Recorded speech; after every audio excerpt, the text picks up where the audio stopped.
I already said goodbye to you. You just haven't heard it yet. 3 weeks ago, I recorded a voice message. I said your name first. Then I stayed silent for almost 40 seconds because I knew once I started speaking, I might never stop. The message was simple. I think this is goodbye. I never sent it. Instead, I saved it under your birthday. Strange, isn't it? A goodbye hidden inside a day meant for love. But there is something you don't know. I wasn't planning to leave you. I was trying to protect you from the reason I had to. For months, you kept asking what changed, why I became quieter, why I stopped making plans, why I sometimes looked at you like I was memorizing your face. I lied every time. I said I was tired. I said work was difficult. I blamed everything except the truth.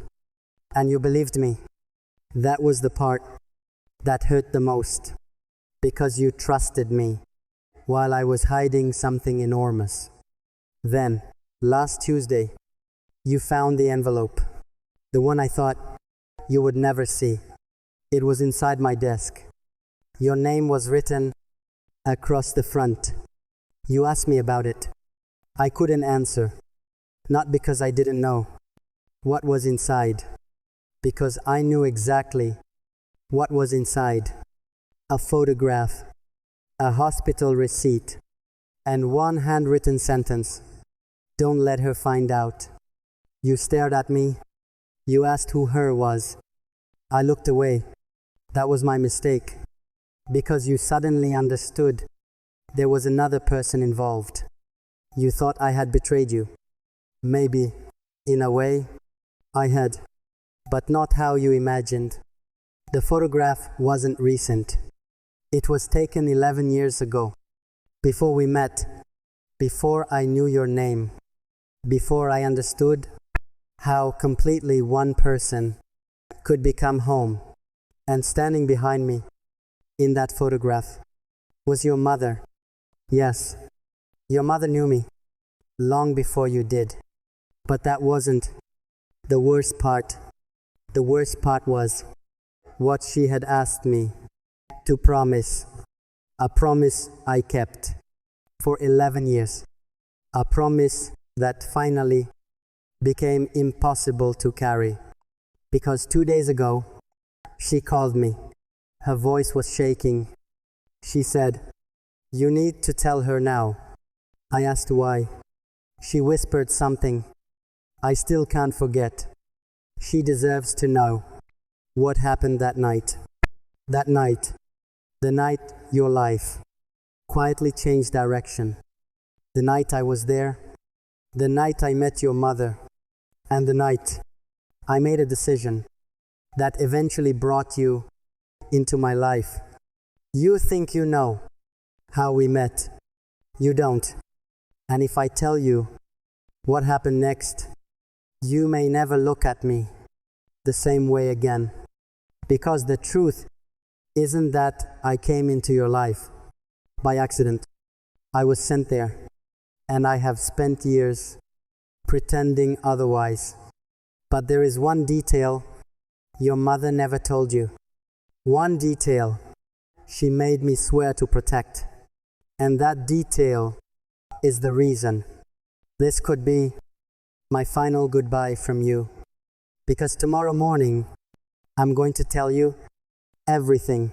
Tomorrow morning came without either of us sleeping. You sat across from me. Your hands were folded. Your eyes were exhausted. You didn't ask questions. You just said, "Start from the beginning." So I did. 11 years earlier, your mother found me outside a small train station. I was 24, broke, angry, and convinced my life was going nowhere. She approached me with an old photograph. It was a picture of a little girl. You were standing beside a birthday cake. Your front tooth was missing. You were laughing at something outside the frame. Your mother said, "She doesn't know me anymore." I didn't understand. Then she explained, "You had been raised believing she was someone else, not because she didn't love you, because she believed the truth would destroy you." Years earlier, there had been an accident. Your father died. Your mother survived, but she walked away from your life afterward. Not willingly. She had been told you would be safer without her, and I believed her. That was my first mistake. She asked me to do something strange, find you, become your friend, protect you, and if you ever needed help, be the person who stayed. But there was one rule: never tell you who sent me. I thought it was temporary. A few months, maybe a year. Then I met you, and every plan I had became useless. You didn't need saving. You needed someone who wouldn't leave. So I stayed. Then friendship became love, and love became the one thing I couldn't explain away. I wanted to tell you, God, I wanted to. There were nights when the truth sat between us like a third person. But every time I opened my mouth, I remembered her promise, and I remembered yours, even though you'd never spoken it. You once told me, if someone loves me, I want the truth. I heard you. I just wasn't brave enough to obey you. If these stories mean something to you, stay with me. And if you've ever loved someone through a secret you couldn't explain, subscribe. Not for me, for the stories we never find the courage to tell. Then came the day everything broke. Your mother called. She told me she was dying. She didn't want medicine. She didn't want sympathy. She wanted one thing. She wanted to see you. I asked why she waited this long. Her answer destroyed me, because I was afraid she would forgive me. I didn't understand. She continued. She thinks I abandoned her. She thinks I chose another life. She doesn't know I left because her father wasn't the only person who died that night. I froze. There was someone else, a younger woman, your mother's closest friend. She had been driving the car that night, and she had been carrying you. You were only 4.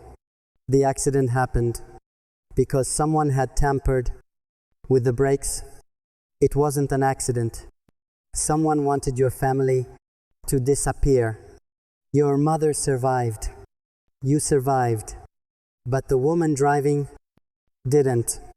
And before she died, she made your mother promise to hide the truth because she knew who had caused it.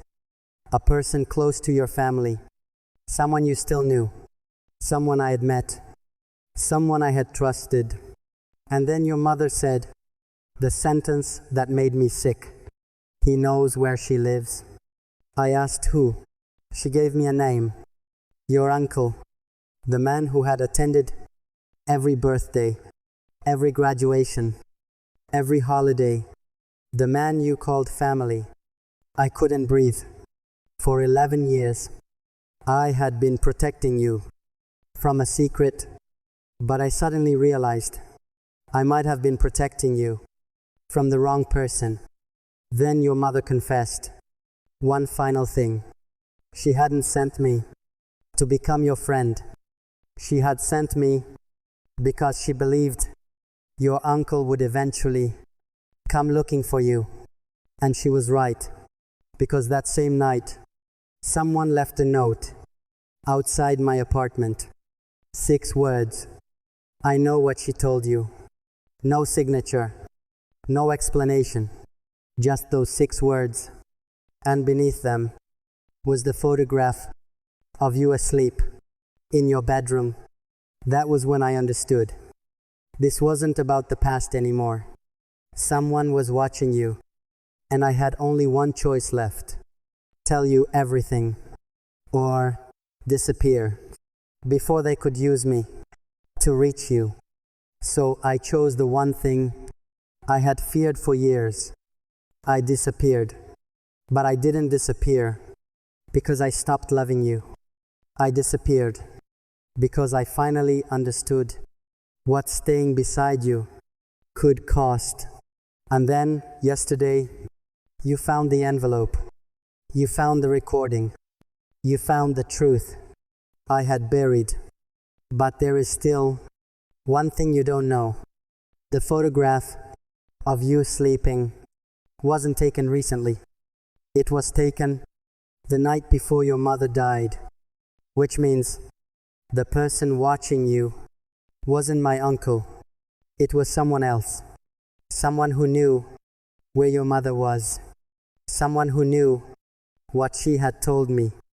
And someone who has been waiting for me to tell you the truth. You didn't speak. After I finished, you just stared at me.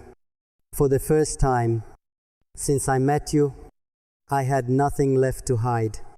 No excuses. No carefully chosen words. No convenient lies. Just the truth. And somehow, the truth looked smaller than the secret had. You asked me, "Did you ever love me?" That question broke me, because after everything, that was still what frightened you most. Not the danger, not your uncle, not your mother, me. I moved closer, but you stepped back, so I stopped, and I answered honestly. Yes, I loved you before. I understood what love meant. I loved you while lying. I loved you while hiding. And I hated myself for both things. Then you asked, was any of it real? I told you about the first time we met. You spilled coffee all over my jacket. You laughed so hard you couldn't apologize. I pretended to be angry. You bought me another coffee. You remembered my favorite.